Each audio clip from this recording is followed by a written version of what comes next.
JEE mains 2025 का exam देने वाले हो, चाहे वो आपका जनवरी वाला अटेम्प्ट होगा चाहे अप्रैल वाला अटेम्प्ट होगा, इस वीडियो को पूरा ध्यान से सुनना, क्योंकि इन गलतियों की वजह से आपका काउंसलिंग के टाइम में एडमिशन भी कैंसिल होता है। अभी तो आप पूरा पढ़ाई कर रहे हो, बट एट द टाइम आपका लास्ट में एडमिशन कैंसिल होता है, तो आपको बाद में पछतावा होता है। इसीलिए बोलता हूं V1 एकेडमी चैनल को अभी से सब्सक्राइब करके रख लो, जब तक आपका एडमिशन लास्ट में बेस्ट कॉलेज में नहीं हो जाता। ये मेरी गारंटी है, आपके मन भी आपको पूरा लास्ट तक सपोर्ट कर रहे होंगे।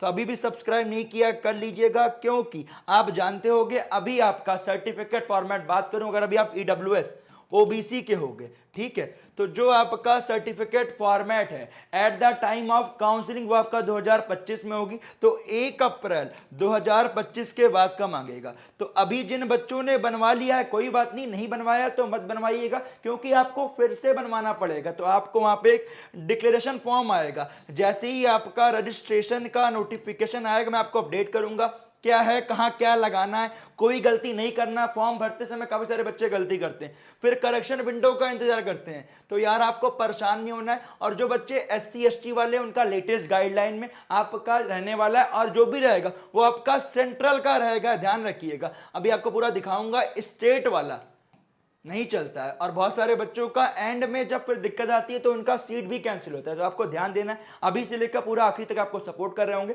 सब्सक्राइब करके एक लाइक जरूर कर दीजिएगा, शेयर जरूर कीजिएगा। तो आपके सामने है क्या क्या डॉक्यूमेंट्स रिक्वायर्ड है रजिस्ट्रेशन के टाइम में। तो पहली मेन इंपॉर्टेंट बात, रिसेंट पासपोर्ट साइज फोटोग्राफ। काफी सारे बच्चे आपका 2 साल 3 साल पहले की फोटो लगाते हैं, फिर इशू आता है, और ये अभी से लेके पूरा आपका काउंसलिंग तक काम आएगा। क्यों?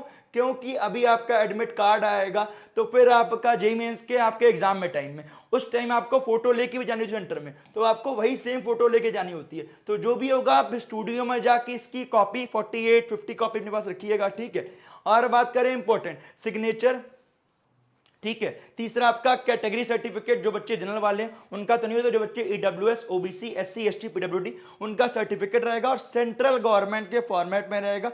ओबीसी ईडब्ल्यूएस वाले बच्चों को अभी बनवाने की जरूरत नहीं, वहां डिक्लेरेशन फॉर्म लगेगा। बात करें एससी एसटी का भी बन नहीं पाता है, तो आप भी डिक्लेरेशन लगा सकते हो, कब क्या लगाना है सब आपको इस चैनल पे मिल रहा होगा, तो आपको परेशान नहीं होना है, सब्सक्राइब कर लेना है। बात करें इनकम डिटेल ऑफ पेरेंट्स, काफी सारे बच्चे इनकम गलत डालते हैं, फिर काउंसलिंग के टाइम में आप जानते हो कि अगर आपकी पेरेंट का इनकम 1 लाख से कम होती है तो आईआईटी एनआईटी में जो मेजर पोर्शन होता है ट्यूशन फीस का, वो आपका 0 होता है। बात करें 1 लाख से 5 लाख के बीच में होती है तो 2/3 आपका इनकम की वजह से माफ हो जाता है। तो वो सब चीजें आप देख के ध्यान से भरिएगा, इसीलिए बोलता हूं आपको पूरा जैसे रजिस्ट्रेशन आएगा, कैसे फॉर्म को फिल आउट करना है, सब आपको इस चैनल पे मिल रहा होगा। अगली बात, आइडेंटिटी प्रूफ लाइक आधार कार्ड, क्लास 12th का रिजल्ट, 10th का रिजल्ट, जो बच्चा भी क्लास 12th में होगा उनका रोल नंबर से काम चल जाएगा, या फिर आपकी जो चीजें रहेंगी मैं आपको बता दूंगा, तो आपको परेशान नहीं होना है। अगली इंपॉर्टेंट बात, ये आपका ईडब्ल्यूएस सर्टिफिकेट का फॉर्मेट है, ठीक है। ये आपका अभी इंग्लिश में है, चाहे वो हिंदी में हो, चल जाए, कोई दिक्कत नहीं है। कुछ बच्चे बोलते हैं कि भैया ईडब्ल्यूएस सेंट्रल स्टेट का,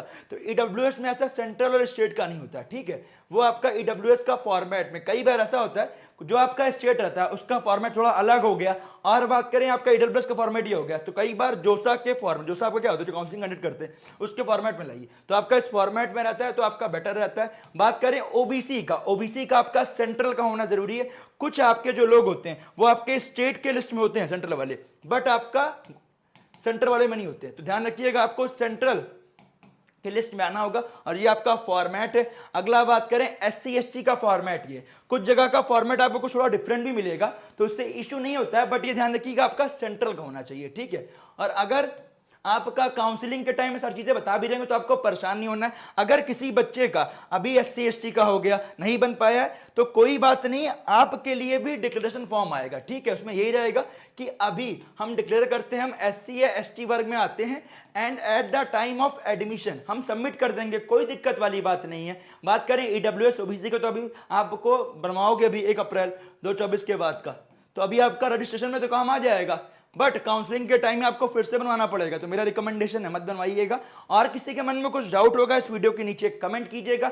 जैसे ही आपका रजिस्ट्रेशन के रिगार्डिंग कोई भी नोटिफिकेशन आएगा आपको इस चैनल पे सबसे पहले अपडेट मिल जाएगी। एग्जाम आप मान के चलिए आपका जो पहला वाला होगा वो 25 जनवरी के आसपास ही होगा, तो आपके पास टाइम कम बचा हुआ है। आप मान के चलिए आपका अभी नवंबर दिसंबर 2 महीने और इधर आपका 10 दिन, तो आप खुद सोचिए आपके पास कितने दिन है, 70 डेज इधर हो गए और आपका क्या जो जनवरी का हो गया उसमें 20 डेज। बट ये 20 डेज आपके बीतने में टाइम नहीं लगे, इसको मान के चलिए ही मत, क्योंकि यहां पे आपको केवल रिवीजन और जो आपके पीवाईक्यू का रिवीजन यहां करना है, ठीक है, ध्यान रखिएगा।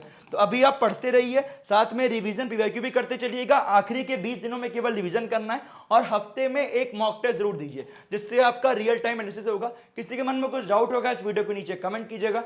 मिलते हैं आपसे अगले वीडियो में। बाय बाय, जय हिंद।